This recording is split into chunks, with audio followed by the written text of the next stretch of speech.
So if we think about where the green economy in Manchester might be in 2020, it is kind of difficult to look that far ahead for a sector which is very dynamic and fluid. But clearly, in terms of the parts of the economy that are very much focused on environmental goods and services, we'd clearly like to see continued outperformance and strong growth.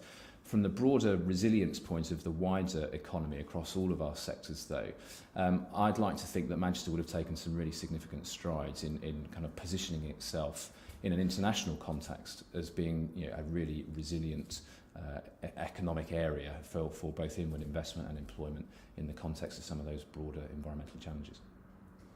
And what more can the city, and in particular professional services, do? Okay, so the city's been quite focused on this over some time now, actually, and in terms of an array of policy documentation and strategies, Manchester's kind of, you know, well adorned with those kinds of things. But more recently, there's been a really encouraging shift towards actually practical delivery, and some really interesting things happening around partnering with external funding agencies and investors to bring capital into the region to invest specifically in low carbon infrastructure. And I think that's a really positive step forward, and hopefully that will, you know, kind of lead to a flourishing pipeline of activity in that sense.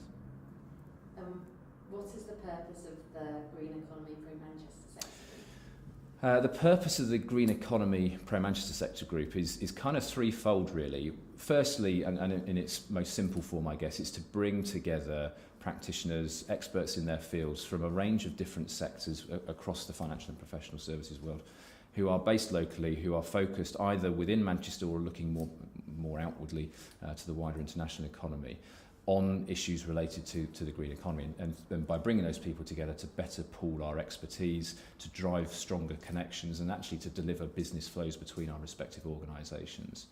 Secondly, to actually I guess, align ourselves closely with what the city more broadly is doing through initiatives like the Low Carbon Hub, to make sure that the financial and professional services sector is well positioned to support the objectives of Manchester in delivering those green economy objectives going forward.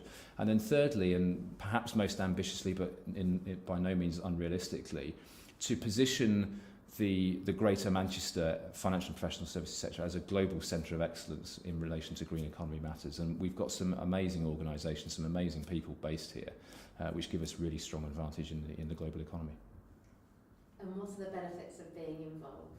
The benefits of being involved in the Green Economy Sector Group are, you know, getting together with both like-minded people and practitioners, but who come from different types of organisation, whether that's, you know, financial services, legal advisors, accountants, multidisciplinary practices, and to kind of share experiences, share perspectives and understanding.